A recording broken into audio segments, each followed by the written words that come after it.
I have this memory that Jeff Bezos's goal was to have 16% GDP in his control. Give me the confidence to put that on my OKRs, right?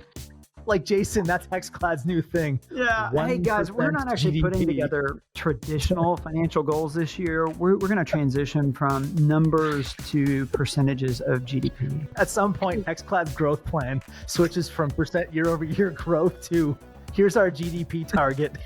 Jason's like, guys, think Netherlands. And they're like, oh, we're expanding to the Netherlands. It's like, no, we're going to be bigger than their economy next year.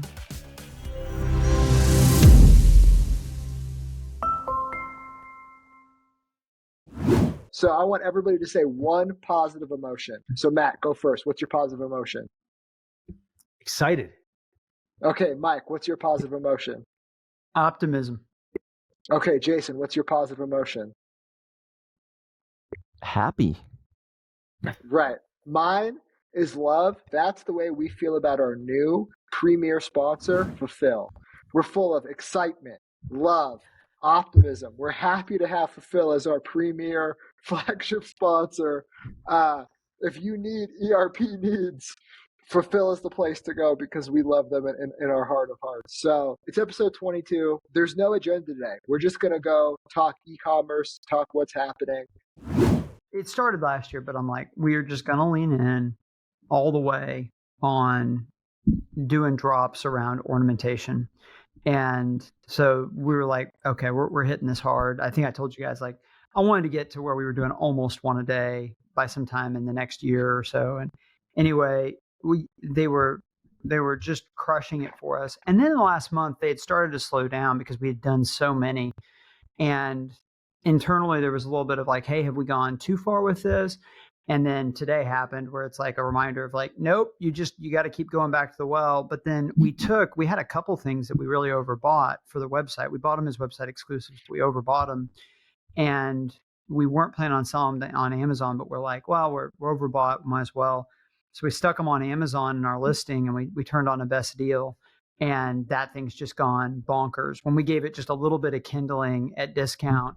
So now we're selling 10,000 Trex a day on Amazon. We've got one listing that's doing like 300K a day on Amazon while this is going on over on the website. So I'm riding high today. Wow. I don't know. It's probably $1 million plus, maybe 1.2 million in retail dollars today across the business. Wow. So feeling good.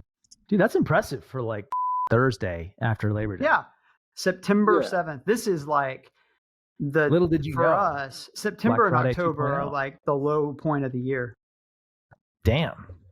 Dude, and you're drinking a Prime? Damn. God, dude, Mike's on top of the world. Look at that. He's hanging out with Logan Paul. Let's go. He's having $1 million days, just crushing it. All right, we're gonna jump right into listen, it. I don't know.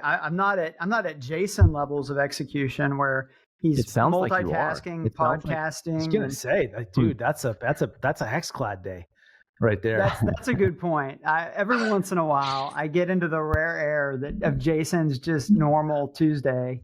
I Where know. he's dropping screenshots of $1 million days on his website. We just see like there's just this pent up demand. People are just waiting, and when we launch a deal, it just gets nuts. You know, and that's what happened. I was just actually looking at September.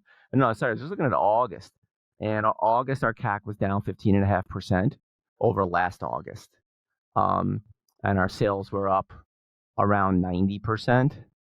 And the big days were like Sunday and Monday in September, and we had definitely great performance. Team worked really hard. How did at it. that comp, like Monday last year? How did that do, like Monday over Monday, Jason? Because I've heard from a bunch of people this Monday was like actually unusually strong. It was really good, but it wasn't crazy. It was like 80% or so. Oh yeah, nothing. Over No last big year. deal.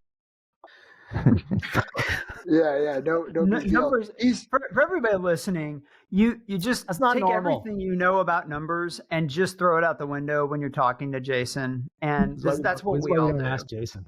Right. If you're feeling insecure about your business, don't talk to Jason. Don't ask him about his Labor Day sale or their year-over-year comps or anything like that.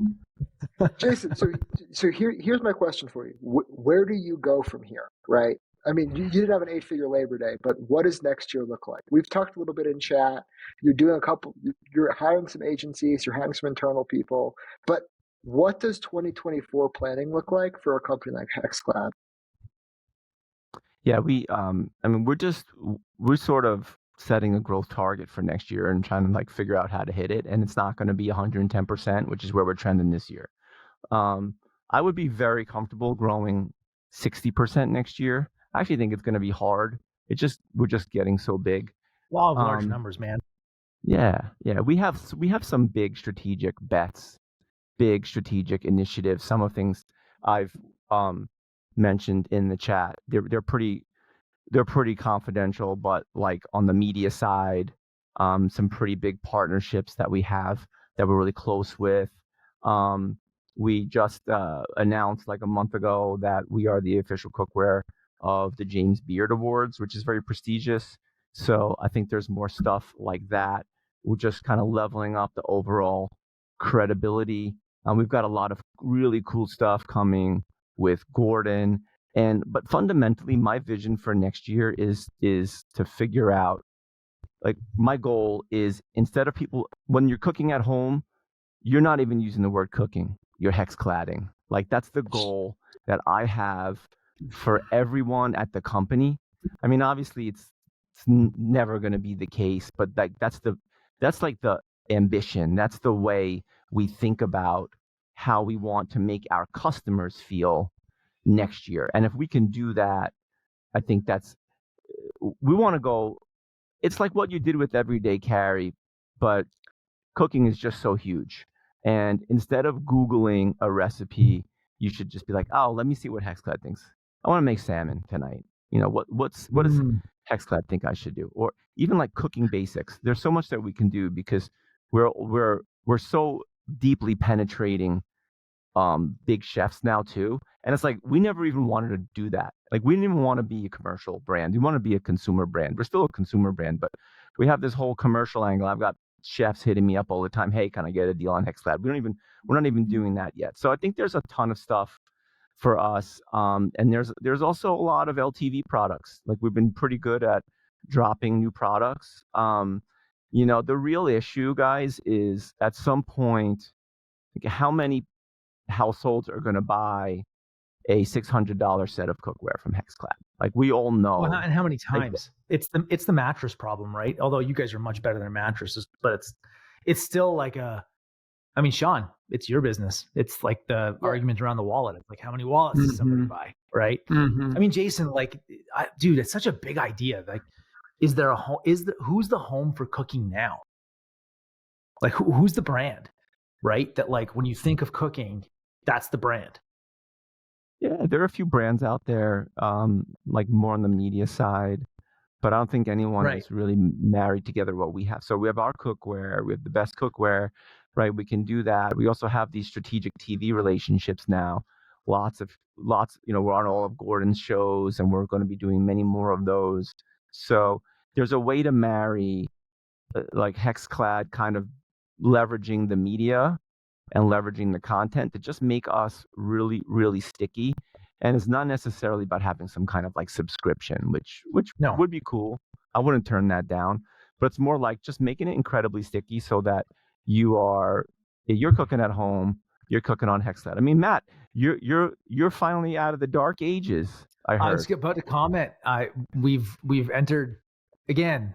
I don't have a microwave still, but we officially have a HexClad pan in this house. Fantastic. Welcome to the I got to season the damn thing though. I just realized I saw the instructions today, and honestly, I'm the whole seasoning Jason's thing gonna give is not that not doing important. that.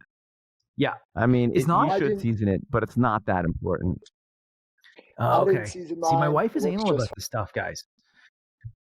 Okay. So, I'll tell you why the seasoning matters. Go ahead, Sean. Yeah, I don't think our audience cares about the seasoning. Sorry, guys. But all right, fine. what I think our audience might care about is like once you get to the mid 9 figures, and I'll just say that's a rough estimate of what Jason is. It's like, what does the day to day of a president end up looking like, right? And Mike and Matt, I want to hear your guys' perspective. I want to start with Jason. Like, Jason, I was giving you this week because you were talking about an employee's title that is 4 rungs beneath you, and it's like, bud, you are literally steering an aircraft carrier, being like, oh hey, what are the private shoes? Like, what color are they? It's like, man, The toilet's plugged. yeah, you like you're at a certain point you just become a politician, right? Like the bigger a company gets, or at least that's the way I see it, and like that's where the way Ridge is going. But you're in the trenches, Jason, president of a 9-figure brand. What are you doing tomorrow, Friday morning? What does your day look like? Yeah, you're right. It's absolute mayhem right now. We were a little slow to hire. They say slow to hire, fast to fire. That was the philosophy, and so last year was really that, like me doing way too many things, working with agencies. We've brought on a bunch of good people now, and we're starting to get to the point where we can delegate. But there are just like sort of like key things that certain key hires. Like this was actually what we were talking about was actually a pretty key hire for us because it's something that we didn't have internally. But what am I doing? I'm unfortunately the diplomacy side of it. You're absolutely right, Sean. There's so much of it, but I'm just trying to actually get people up to speed and steer people in the right direction and let them do the work. I recently brought on a business analyst, this kid Jasper, who went to college with my son, and he interned for us. And I'm like, this kid he's works hard and smart enough, and he's just gonna like take calls from me and do. It's kind of like you with the VAs. So I'm actively trying to do less, and I think it's getting there actually. Okay, great. Mike, what does your day-to-day look like? 9-figure brand, what are you doing tomorrow morning? So primarily my week is built around my one-on-ones, and I try to be very consistent in having those. That's me getting together. I have 12 people that report to me at the company, which I think on a spectrum is probably it's a lot. Way too high. And people will say that. I think for us it works. There's also a lot of unique context with our company that a lot of our senior leaders are people that I had pre-existing relationships with. And anyway, whether it's right or wrong, well, actually, that's a big part of what I do. Let's stop right there and unpack that. Matt, Sure. Why is that too high? So like people listening to us are the CEO of an 8-figure brand. They are managing every single person inside their organization. And this is a good kick in the pants they have to hear. Why is 12 people too high? Why is that an moment for you when you hear that? I don't know how you get any, like, it's just a space and time thing. Like there's a lot of science and a lot of study done behind this. Like you should never have 6 to 8 direct reports. I mean, it's a, oh God, there's so many reasons. So for me, there's so many reasons. Okay.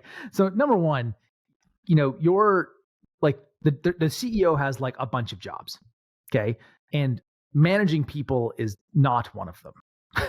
Like it's like if you have like the 6 or 7 jobs that a CEO has, managing a team is not one of them. Right. Like that there are people that are better at that than we are. Like when you're the visionary and I'm setting direction for the company. So Mike, I think every business, now the caveat to all of this is every business is different. There are CEOs I've seen who are like incredible. They should be COOs. Like they're that good of an operator, right? I'm not one of those people. So like anything beyond a handful of reports gives me a freaking rash because I don't want to be in 14 or 12 one-on-ones every week. I want like the 2 or 3 that are like the most impactful where my zone of genius can be like focused, right? Like, because that's the other thing too. Like if you have, and I'm going to pick on you, Mike, right? Like when you have that many direct reports, there's no way that you're the smartest person in each one of those meetings. And if you are, you've got the wrong fucking direct reports. We're really digging into the MMM, media mix modeling, with Northbeam right now.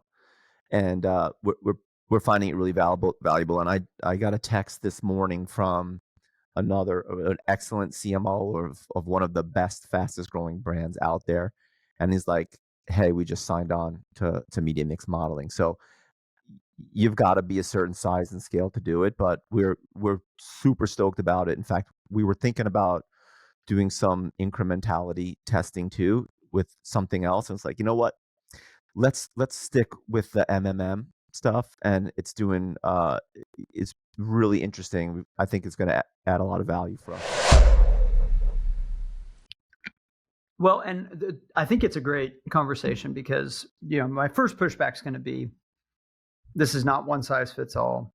Totally. It's about for your business, for your context, your giftings. And so I think it's a really valid discussion of like, okay, your CEO, how do you use your time? How many people report to you? In my particular business, my view is that I have at least 6 or 7 people that are CEO level thinkers. Like they could run companies.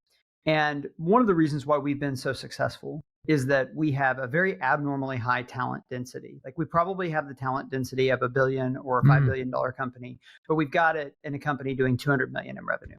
And there are some challenges to that, right? Like so there's some challenges to having that many kind of cooks in the same kitchen. So functionally, the way that I lead is I do a ton of empowering and letting those very gifted individuals exercise CEO-like qualities. And a lot of what I'm doing is more talking through things with them, playing devil's advocate, challenging thinking, aligning when they're starting to stray a little bit from the global strategy, and also keeping kind of a balance where you can have that many talented and driven people not running into conflict with each other. I think if I felt like I had to push strategy through the organization, I think you're right. I think 12 is way too many. But instead, I think it's more like I've aimed for a model of I'm going to get really highly capable leaders and I'm going to really empower them. And it's one of the reasons why it doesn't feel very stressful for me. And it's also why I need less hours where I'm just kind of sitting in a room thinking by myself. I mean, also like I'm an external processor, Matt, you might be more of an internal processor. And so for me, the very act of getting into conversations with different points of view, a lot of times is what triggers the breakthrough in my thinking that I wouldn't get if I was just sitting on my laptop or I had a piece of paper out and I was trying to kind of work through a problem. And so I find it to really work for us in our particular context, but it just illustrates a point that we've made on this podcast numerous times, which is there's not a blueprint, there's not a way. It's about finding a competitive advantage, finding something that works for you and really driving towards it. So I probably have more than almost anybody you would talk to in terms of direct reports.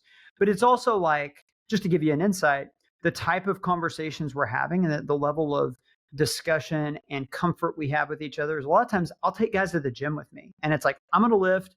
And our one-on-one is going to be, we're going to lift together and we're going to talk through whatever's top of mind for you right now, whatever problems you're trying to solve. And I can be, a sounding board and I can help bounce things off with you. Girdley had a really good thing on Twitter where he talked about his one-on-ones and how he structures it. But one of his main thoughts was like, the one-on-one is for them. It's a place for them to process and for them to bounce things off of you. It's not so much like you're the captain and you're telling them, hey, I want you to do X, Y, and Z. It's more you're making yourself available to them to help them work through the different things on their plate, different questions that they have. And that's mostly how I try to handle that time. And then I usually end it with one question. I picked this up somewhere along the way from somebody, but I think it's a really good one.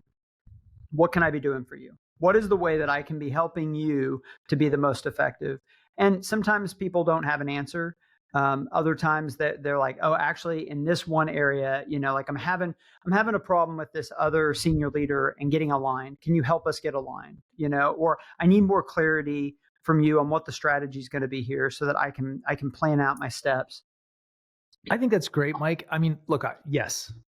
Sean, I just want to make one point because I think that, Mike, what you just hit on, which makes me less want to throw up in my mouth about the idea of that many reports, is like you're not problem solving. I think like if people who are listening to the show, like Sean, you said, like if you're a $10 million brand or a $5 million brand, a lot of your work is like firefighting and problem solving, and it just doesn't scale. Like if you're if like you've got direct reports and they're coming to you with shit to solve, like that it just doesn't scale with that many people, right? That's why you have to build structure and team and like rules of engagement, principles, like all that stuff becomes really important to scale teams. Yeah, sorry, Sean. No, you're good, guys. I just want to say that, Mike, it sounds like you're actually a coach. Like I think your role That's at the point I was going to make. That's the point I was going to make, and it's really an important point, which is I have a layers of leadership like thing I think through that has to do with company scale. And like every company, when you start, if you're a founder, you're a player. If you're not throwing touchdown passes, they're not happening. Like I know I've spent thousands of hours in Amazon advertising. I know how to run it better than most agencies because I was a player and I had to, and nobody else was there to do it for me. And then there's a level where you're a player coach, where you're still having to do executing and you're still having to do problem solving, but you're also simultaneously having to teach other people how to do it so you can hand off the baton. And then there's a layer after that where it's like you're exclusively a coach. No execution rests on you. Sean, you're there. Matt, you're there. Jason, you're there. That's where I'm at right now. Maybe even starting to get to the level beyond that, like call it general manager, where your mind is not really in the tactical day to day. And so Matt, like if somebody starts coming into my office and talking about, the 50, fulfillments that we didn't do for target.com, it's like, no, get that out of here. Yeah. And none of the people do. They're not thinking about ever bringing that kind of thing to me. I rarely hear about that kind of stuff because that's not the role anymore. What I think you're saying is if you're in the player coach level, where you're there is some real execution and problem solving that's on your plate, and you're also trying to coach more than 2 or 3 people, you're going to blow yourself up. Like nobody has the capacity for that. Mike, this is an amazing framework of thinking about a business. I think this is one of the best nuggets we've ever unlocked. You said earlier, like, we have it sounds like too many cooks in the kitchen. No, you actually have chefs, and you have chefs running their own restaurant, and you are just in there setting the tasting menu, right? Like you are actually in the coach position. So you can have 12 people where if they're independent, they're leaders, and it's good for their career development. They're running functions in your business. You can just coach them to the next level. I currently think I'm in the general manager position. And what does the general manager do? Bring people into the organization, right? That's the key function of a general manager, is making sure you get those you get the trades done, you get recruits in your business. I'm just looking for new pieces. Yeah. So we heard from Mike how he's running this. Matt, you're the polar opposite. You're the yin to yang. What does your day-to-day look like? Friday morning, what are you doing? Well, Friday mornings are mine, so I have nothing scheduled. So I do it's like my thinking time for the week. Seriously, it's like, so I theme my days. That might actually be a little unusual. I like my Mondays are kind of like my marketing day. Tuesdays are run the company days. So I do like my weekly leadership meeting. I do some one-on-ones with like a few key people. So they're not direct reports, but it's like, who are the people that I think investing in and coaching and like almost like internal consulting, who do I think I can like help the most in the business, right? And that shifts from week to week. So like Monday's marketing, Tuesday's leadership, Wednesdays is like my Pila case day, because I've got 2 businesses I got to run, and I got like a COO for like each of those 2 businesses. So I spend, that day is like digging into the weeds, help that brand out. That brand just decided to start ripping in August. So like it's way up. And then Thursdays is kind of like what shit just needs to get done. So like, what's the dirty task list that even though I've got team and like we've got great people, there's still crap that like I'm going to have to do. And it could be like I schedule my interviews on Thursdays. I did like an investment meeting this morning. Like it's all that other stuff. That's kind of what Thursdays are. And then Fridays is like, fuck off Fridays, right? Like I need time to actually like think, because I am an internal thinker. Like if I don't get space to think, it just doesn't happen. Matt, is that why we do podcasts on Thursdays? Because it's just like your whatever day? It's my like get the other shit done day. Okay. Yeah. I like Thursdays and Fridays because like Monday through Wednesday, I don't know about you guys, but like when I come into a week on a Monday, there's like execution, right? Like we just have to operate the business. Thursdays and Fridays are like board meetings and all the other, like CEO stuff that I think just happens. Like I got lawyers and bankers and all that crap. I try to stuff into Thursdays. Okay, so Matt, I'm gonna. Okay, go ahead, Sean. I have a question. Whenever you're done. No, Mike, take it, dude. Run with it. Yeah, okay, so ahead, here's the outside pushback, because I love the feedback you were giving me. Here's the outside pushback. Why run two brands? Feels like to me like that's the thing that makes me feel crazy. Yeah, I don't want to. It's like you're pulling your mind in different directions, right? Dude, I think it's so dumb. The only reason we have two is because Lomi was born out of Peel a Case. Like if we didn't have Peel a Case, we wouldn't have had the insight into like the actual like land grab that's happening in the US around food waste and compostables to actually go make that product. So, and if I didn't have like, that's why Jason, I was so interested in your comment about like being the home for cooking, because like I love these bigger visions. And like when I invested in Peel a Case, I didn't give a shit about selling a phone case. Like I really didn't, right? I loved the material. I was coming hot off of an exit. I wanted to spend my time on something that I felt was worth solving. And I just sort of got obsessive around this waste thing. So like the mission for Peel a Case has always been like, let's create a future without waste. So when the idea for Lomi hit, that felt on mission, right? Like it wasn't like most people would say like, well, that's a new category and a new brand. But like for us, it felt on mission. So we wanted to do it. But so if you were to look at it, Mike, if you were looking at our companies yeah, go ahead, Sean.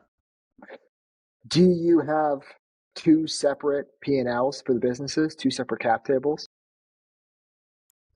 Two separate P&Ls. I still only have one cap table. So we have a holding, like a holdco, and we have two operating companies with two separate P&Ls, two separate teams. I'm kind of like the consistent thing between both. So you have two different growth teams. You have a growth team running Facebook ads for phone cases and a growth team running Facebook ads for Lomi. Yeah. Yeah, it sounds hard. I have one finance team. Okay. So you're actually delivering the synergy that Thrasio promised. There's some layer of ops control across. Matt is the trash aggregator. It's a new category. He's raising. Okay. No, look, man. I mean, like, look, Roman, like our friend Roman does this, right? Like, how many companies does Roman have at this point? Or Marty's running multiple brands. So, like, there's ways to do it. I think I don't like it because the customer for Peel a Case and Lomi are so different. Mm-hmm. Like, I think it would actually be a lot easier to find more synergy. Like, I hate that word, but like, I don't have another one. But like, I think it would be easier to like have a creative team that like both could use. But like, man, the customers are 20 years old apart. Like they're just not, they're like, Lomi's a grown up version of the Peel a Case customer. So, I actually do have to context switch through the week. Now, I could tell you definitively, if I had to context switch between both brands every day, I'd jump off a building. Yeah, I was going to ask how you manage it. Well, it's just compartmentalizing it around periods of time. That's why I theme my days, man. I just like, I don't. Yeah. It's also how I work. I think, Mike, to your point, like everybody's different. Duh. But like even founder CEOs, like entrepreneurs, we're all strong in different areas, right? Like I have to theme my days because I don't context switch well. I kind of need to get obsessive about something for like extended periods of time. Matt, and I get pissy if I have to. So do you think you have a different role across both companies, or do you stay in this, like, it sounds like you're a coach too, right? Or do you consider yourself a player in both businesses? I'm like very much coach on the Lomi side, like coaching and communicating outward. Like Lomi is not I don't even think we should, like, I can fairly call it a consumer business for long because of how much else is happening there, right? Like I have an enterprise sales team in Lomi. Like that's unusual in the land of D2C. So like that business is become much more like coach, communicator, like outward facing, right? Investors, like partnerships, municipalities, like we're just so many different stakeholders in that company that I become much more of a voice and a politician, I feel. Peel a Case, I love consumer. like I'm Sean. I mean, on one of our previous episodes, we talked about like to be in consumer, you need to love consumer. Like I grew up in a retail family. I freaking love retail. I like the world of physical things. So like Peel a Case, I actually still like I literally on my other screen, I have Facebook Ads Manager open on Peel a Case. Like I actually have it open. Like I just love the game that much that I like getting in the weeds a bit. And so the team at Peel a Case is this small team, and it's designed kind of around the fact that like I like getting in the weeds and I can be super helpful because like I've been doing this for 15 years. I've spent $1 billion on ads. So like I can just coach more effectively, but structurally totally different, right? Like Lomi, I've got 50 some engineers and product development people. On Peel a Case, I have like 9 employees in that business that are like head office people. Like it's just like a little SEAL team. So similar role for both, but I think Peel a Case, like Mike, I identify with your product drops. Like we do a design drop every 2 weeks. And like I get in there and I'm like, I like to talk product and visuals and culture. And I mean, like I don't know what you guys like. I love this shit. Like I read about everything globally. Like I just love consumer. What's up, everybody? It's Sean from the Operators Podcast. I'm doing push-ups, but I'm here to tell you about Fulfill, my favorite ERP. I have 30 seconds, so let me think about it. It does accounting. It does order management. If you do wholesale, it helps with ERP or EDI stuff. It's fantastic. Please get on it so I can stop doing push-ups. It is the best order management thing you're going to use. I love you, Fulfill. Talk to you later. I really enjoy talking about principles and teaching principles. And so I'm okay with being abstracted out of the detail layer more and more because it's exciting to me to teach. Like there was a time in my career where it's like, I like getting in there and being like, oh, Cute Ghost is crushing it. And so we need to do this and this and this. And now it's more like, no, I want to talk about the principles of like regular cadence of drops, and what people want is fresh, and that we're getting lots of at bats, and that they're asymmetric, you know, and they're parts of me. I mean, some of the discipline, I think, for me is that you can't get to the scale that any of us are at without having been a really good player. But at some point, you got to be willing to hang up the cleats or you cannot progress. And I mean, we see lots of great examples of that, of guys that like, they're great players, but they're not great leaders, executives. You know, Michael Jordan was a great player, not a great NBA owner. And so like, that's probably my one piece of advice to everybody is that what gets you to the scale that we're at is not the same things that helps you to continue to be successful, you know, where all of our brands are hopefully going. It's a different set of muscles. You know, I'll give you guys like one of my board members, who's like really got a great way of framing that, Mike, and go ahead and steal it because I don't think he'd care. But like the way he explains it to me is like, you know, as the coach, right? The thing that you focus on is the thinking about thinking.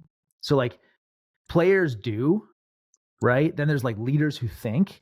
And then you as the coach, like you need to think about the thinking and be the one that's helping them through the process, right? So like you ask the questions, like you're a professional question asker, and then you shut up and you let them think, right? And then like I take my time on Fridays and I do like lots of stuff with that because I'm really focused on the thinking about thinking, right? Which is like, how can I help them better think through this stuff? Like I'm with you, Mike. Like I don't pay attention to like the specific designs, but I do love to help them think through like culturally and trends and like, what am I seeing in the world? What conversations am I having? Like just different perspective, right? Pattern identification is another good example. Like, totally. Yeah. No, it's a great train of thought, but I want to go back to something Matt said earlier and what Jason was talking about, like this bigger idea and bigger vision. And I want to hear from the man in black, Jason Cash, being the home of cooking, right?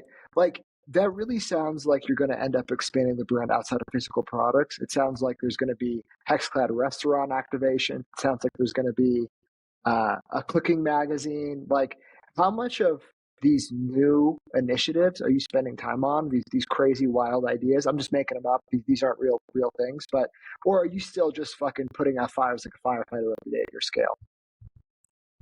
Yeah, it's like 50-50. We are working on a lot of those initiatives. You ask me what I'm doing with my day. There's like 3 things that I can't even talk about tomorrow, like I'm doing tomorrow, right? So unfortunately, I'm involved in a lot of that. Really, we have some major strategic initiatives, but we talked about making HexClad a destination for people to think about cooking. The other strategic initiative, like you actually mentioned, like restaurants. Gordon owns a bunch of restaurants. I don't think we're going to open restaurants, but we do have kind of related ideas around helping chefs and doing really cool stuff. Like a HexClad Labs is something that we've been kicking around for a while, which I think will be really fun, where we take a space and it's like a content house / pop-up restaurant, and we like cycle through because we just have access to all these chefs who love the product. So yeah, I'm spending 50% of my time working on fun stuff like that, and then 50% of my time really like being the shrink for people at the company, or just making sure that I agree on people's decision making. When I was a first year lawyer at Skadden, like the managing partner brought us all into the room, 60 first year associates, and said, "We don't expect you to know anything about the law, but we expect you to have good judgment, and otherwise we wouldn't have hired you." And it does amaze me how lacking judgment is in the business world. I just see it all the time. Like unfortunately, I don't agree with the decision making of like 80% of the people I know, period. So it's about hiring good people. And even then, you have to keep them on track and make sure they're not making bad decisions. So, like Mike says, he's doing his 101s, like you guys are talking about being the coach. For me, it's like trying to help people improve their judgment and their decision making. And unfortunately, not everyone can be saved, and you just have to like shoot it down. But the more people with good judgment you can find, the better it is. And yeah, so those are the 3 things that I think are keeping me super busy. Well, I just want to say what Jason's saying is great, and I just want to make a counterintuitive point. Helping people develop judgment requires allowing them to fail. And this is one of the reasons why it's so hard, is that if you're coaching somebody and you're trying to help them get to the next level of being able to make good judgment, make good decisions, they're going to have enough leash to be able to make decisions and have the autonomy to make decisions. And sometimes they're going to make decisions that are bad. And if you swoop in and save them, or anytime they're going to make a bad decision and exercising not the best judgment, if you swoop in and say, no, to do this, do this instead, then they're never going to develop it.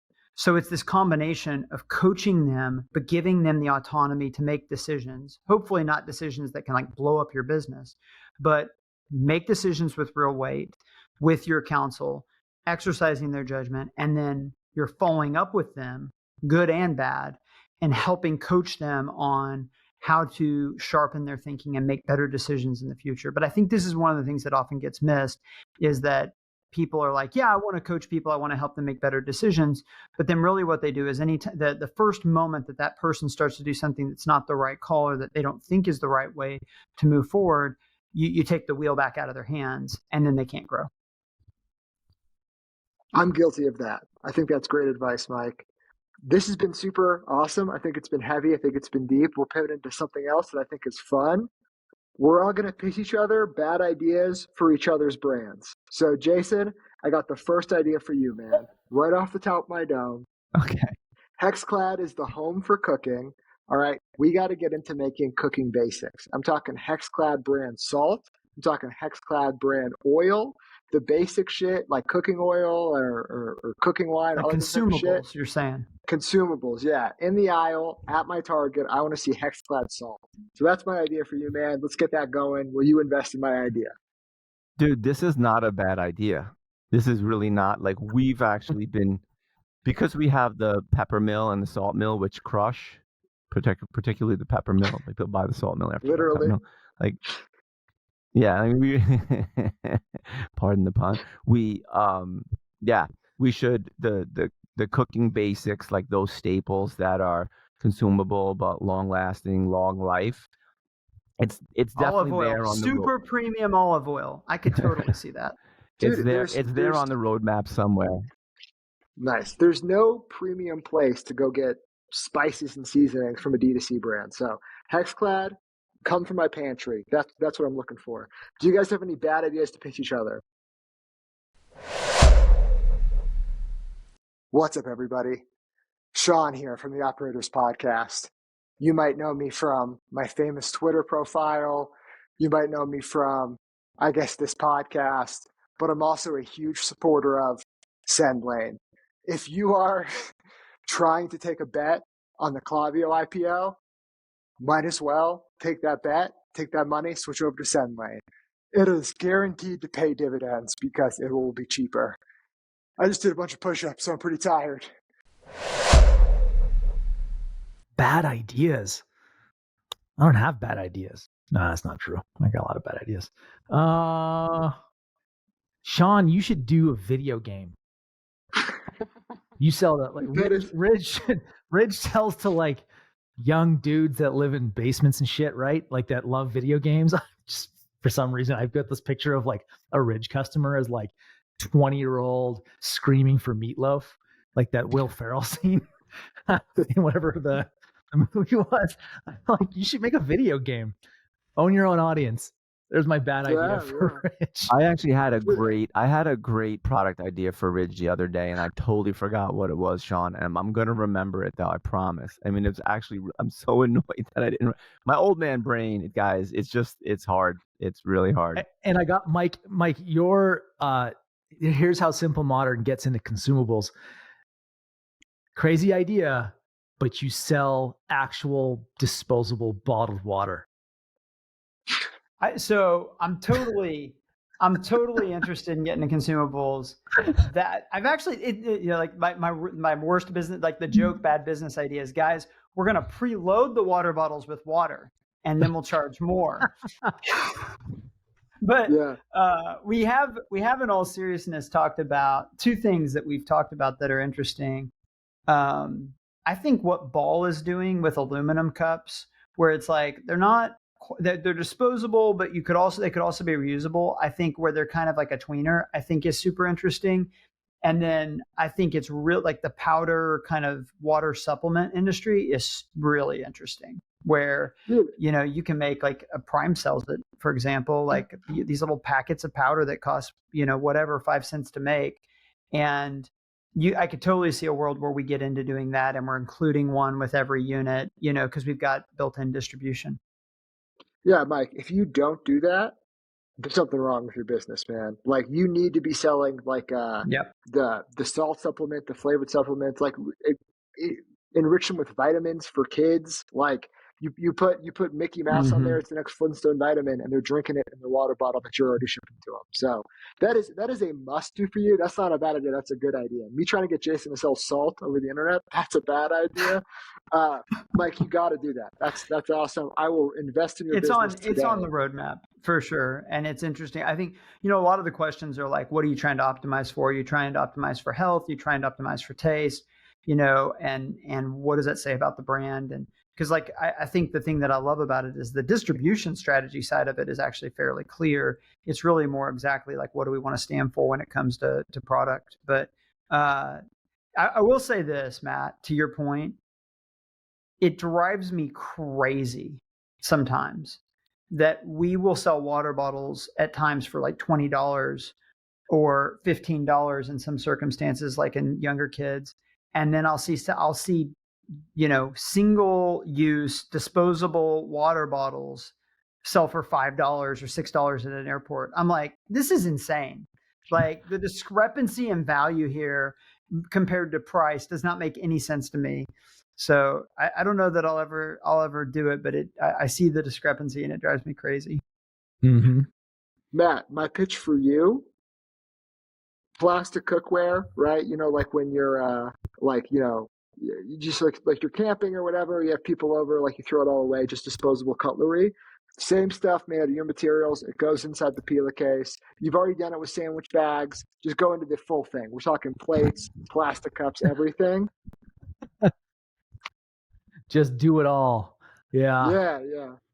Oh, dude, so the funny thing is our material would work for a lot of that stuff. Dude, I'm sure. It's like an FDA approved material. Like it would work for so many things that we don't do it.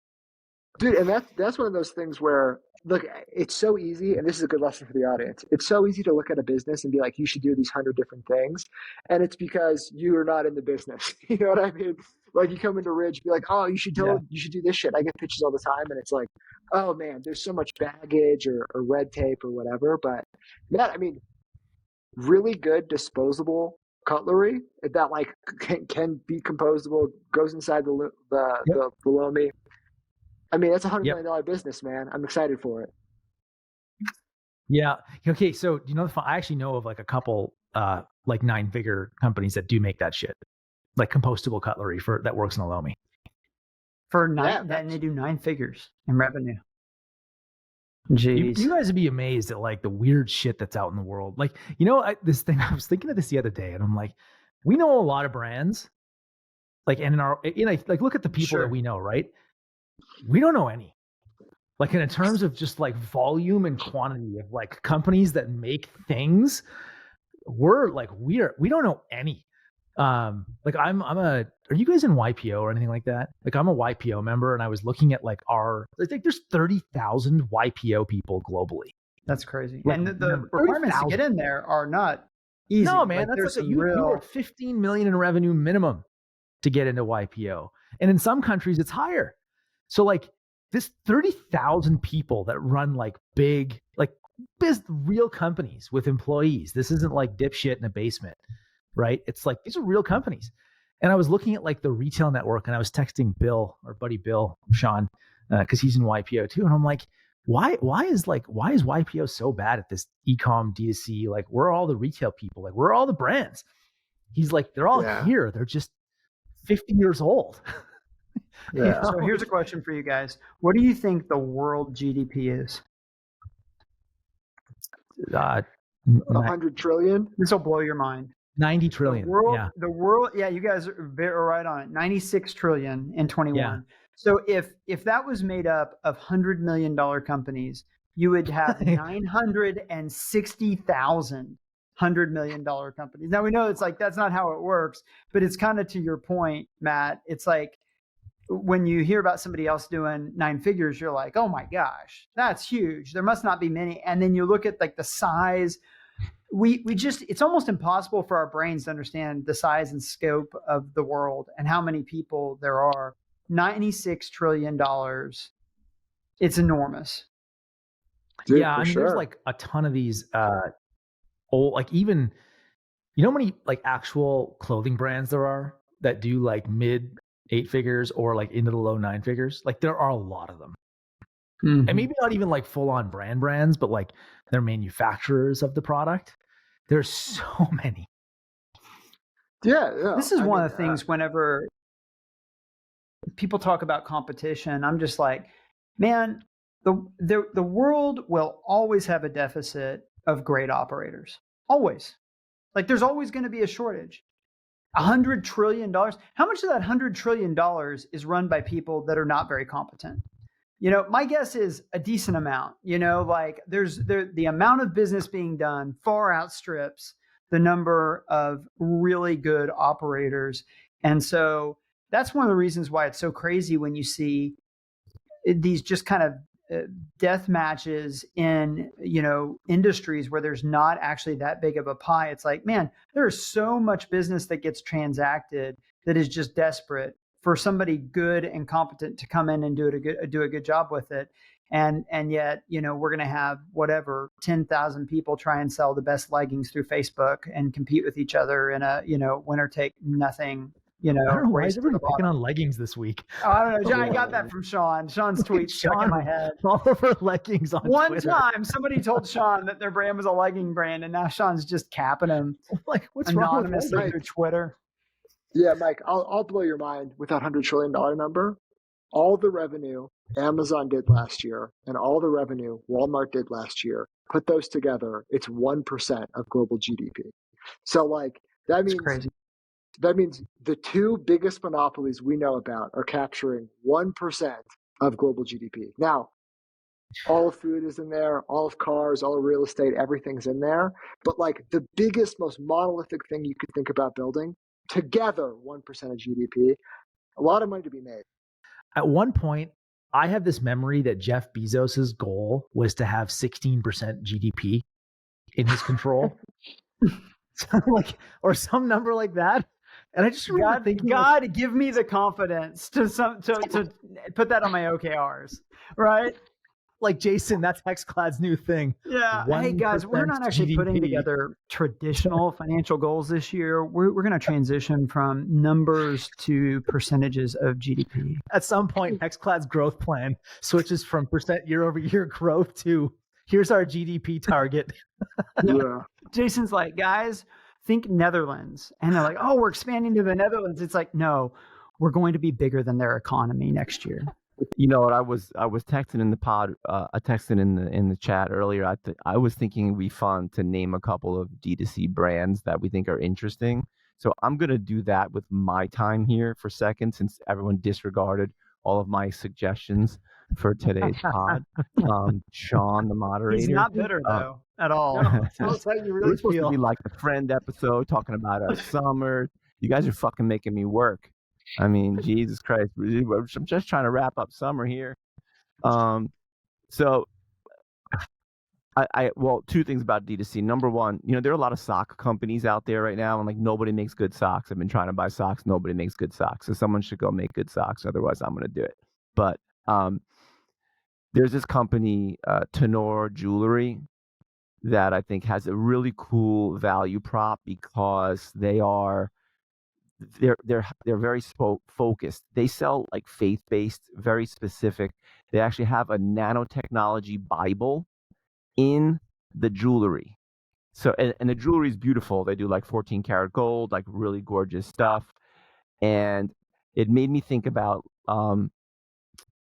how difficult it is in D2C right now. And I actually had a friend of mine who reached out to me the other day asking me about another cookware brand that's looking for angel money. And I'm just like, I'm telling him the exact same thing that everyone was telling Danny, like, don't do this. If you're not like really differentiated, don't do it. And that's why I actually like this brand, Tenor. And like, those are the type of brands that I think are going to be successful. They have like real differentiation. You have to execute. We talked about the moat. We did a great episode about the moat, but like truly different with like a specific audience that is a good specific audience. Like the Christian population in the US, even though religion is becoming sort of less and less prevalent amongst a lot of folks, there's still a really core group there. So it's like, if you want to sell a good product, if you want to like build a good business, find like a core group of customers that like that they are going to be passionate about something. Like that's really like, just like cooking, the right people. We have this fight about cast iron all the time. I'm so glad, Matt, you brought it up. Like to me, it's like antique technology, but like there's the cast iron devotees. Find devotees. Like that's the message. Find devotees and sell to them. That's a great use of your time, Jason. And we'll also hear about your summer if you want. Tell us about the Hamptons. Tell us how cool it is being rich. No. Now you're not allowed to know. No, now we gotta do another thing. Yeah. Here's Jason Summer. Oh, I had to go play golf with Elon Musk. I had to go play golf with the guy who owns the Mets. Yeah, Jason. We've heard about your summer, bud. It was great. I get it. All right, Mike, let's go to you, man. All right. So thing that I like in D2C world, there are a couple of pretty great events coming up that several of us are going to be a part of.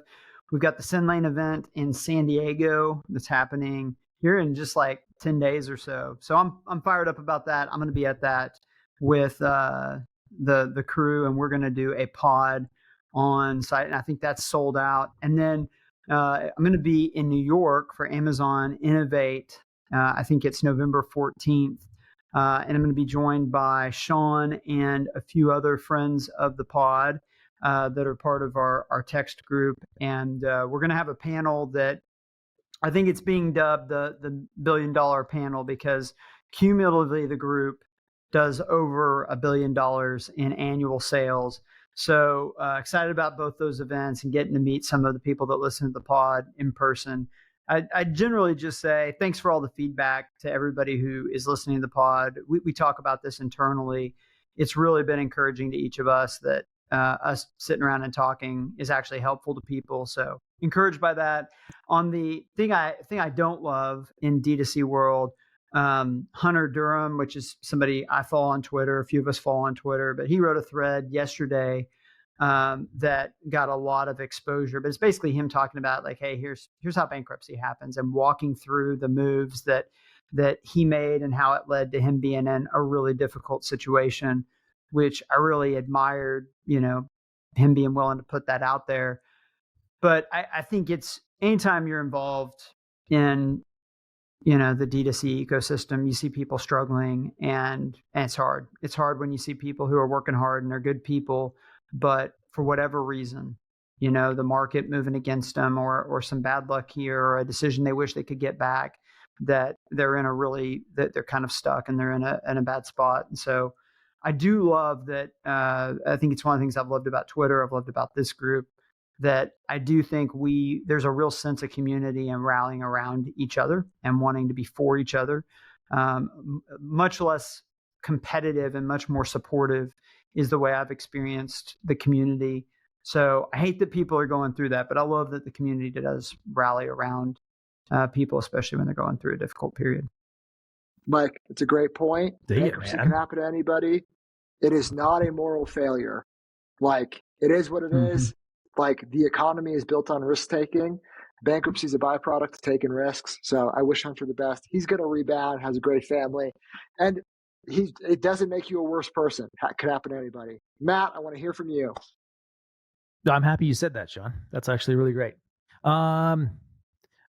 Case like just weird shit, man. Like the buy with Prime thing with Shopify. I don't understand. I just don't. It makes my head hurt. Like, if you're like, why would we want that as a brand? I don't get it. I was caught off guard by the was it FlexPay, the CEO, like the Amazon guy, like who just got there left? Flexport. I thought that was interesting. Yeah, like the Dave Clark thing was super interesting. And there's a rumor he's going to run for the governor of Texas. Like, what a crazy story. Look, it's the shipping side of our business, right? But it's still like, I'm like, it was like such a big thing when he got there, and it felt like just yesterday that he got there. So I thought that was interesting.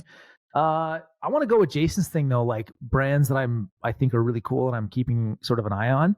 There's this, I don't know, none of you guys smoke, I don't think, but have you heard of Fume? Yes. Try Fume, TRYFUM. Yeah. So this kid Braden, he's in Alberta, he's a Canadian kid. Dude, the brand's killing it. And it's like, what I love is like, Jason, to your point, like, go where the crazies or go where like there's people who are like super into something. Like, he's helping people quit smoking, and he's doing it in a like really healthy way. It's like there's no nicotine, there's no vaping, there's no nothing. It's just a cool product, and I think he's executing really well. So it's just nice to see. It's like innovative approach to like a very old problem that is actually, and I hate to say it, it's probably going to make the world a better place. Good. Yeah. That's a great use of your time, Matt. I'll talk about the Shopify buy with Prime thing. Look, Shopify continues to impress me. I've been a Shopify critic for a long time because they have a monopoly in the market and they charge us a lot of money, but they could abuse the monopoly more, and they don't. Klaviyo is trying to abuse the monopoly. Like, they just sent an email out to everybody that there's no more discounts starting as soon as they IPO, and it's because they have to show revenue growth. That is a email from their chief revenue officer that all discounts are going out the door. But Shopify could totally abuse the monopoly, and they don't. Harley continues to find himself on the winning end of everything. The Flexport thing, he owns 13% of it. Shopify owns 13% of that, right? And like, that's going to end up being an amazing play. Them getting into bed with Amazon. I said a year ago, maybe not a year ago, maybe 6 months ago, that within 12 months, you'll be able to check out on Amazon.com or in the Amazon mobile app with Shop Pay as a version. I think this is them getting into bed with Amazon. Like, there obviously won't be any sort of merger or whatever, but like, I think they both know that the world is split in two. You either buy on Amazon or you buy on a Shopify store, and like they're just going to get deeper and deeper relationships. So being able to check out on Shopify and use Amazon inventory, I think is smart. So that'll be use of my time. I want to thank Fulfill for being the shining light that carries me through every single day. Thank you, Fulfill. You are our flagship sponsor. Still a shout out to Send Lane. You know, hopefully we can record the podcast we're doing at the Send Lane live event. It's going to be awesome. A lot of excitement around that. Shout out Northbeam. As always, logging in every single day, checking my results. And thanks for listening to the podcast, everybody. I hope this one didn't suck. I hope it actually gets released. And just to end it on a good note, fuck. All right, talk to you guys later. Bye.